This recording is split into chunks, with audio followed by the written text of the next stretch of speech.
തോട്ടപ്പള്ളിയിൽ സർക്കാർ ഇപ്പോൾ നടത്തുന്ന പ്രവർത്തനങ്ങൾ മുൻകാലങ്ങളിലെ പോലെ ഒരു മാസത്തിന് മുമ്പേ നടത്തിയിരുന്നെങ്കിൽ കുട്ടനാട് പ്രളയത്തിൽ മുങ്ങുമായിരുന്നില്ല.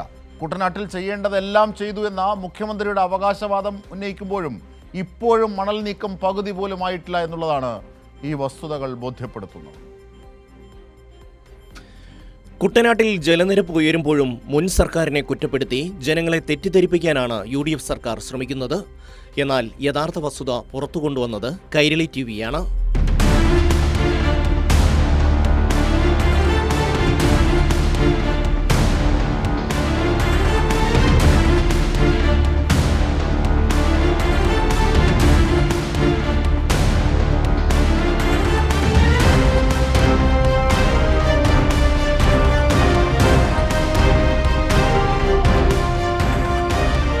കുട്ടനാട്ടിലെ ജലനിരപ്പ് ഉയരാൻ കാരണം സ്പിൽവേക്ക് സമീപം ടൺ കണക്കിന് മാലിന്യങ്ങൾ കെട്ടിക്കിടക്കുന്നതും പുഴിമുഖം തുറക്കുന്നതിൽ വന്ന കാലതാമസവുമാണ്.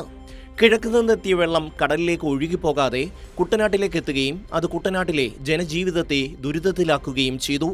300 മീറ്റർ തുറക്കേണ്ട പുഴിമുഖം 120 മീറ്റർ മാത്രമാണ് തുറന്നത്. മഴക്കെടുതിയെ പ്രതിരോധിക്കുന്നതിന് LDF സർക്കാർ ചെയ്തിരുന്ന പോലെ മുന്നൊരുക്കങ്ങൾ നടത്തിയിരുന്നുവെങ്കിൽ കുട്ടനാട് വെള്ളത്തിൽ മുങ്ങുമായിരുന്നില്ല.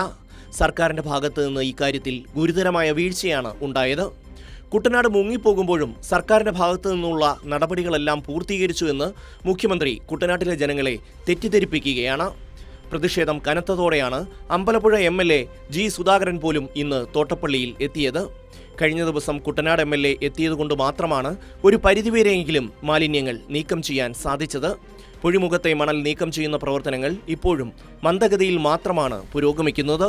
ഷാജഹാൻ, കൈരളി ന്യൂസ്, ആലപ്പുഴ.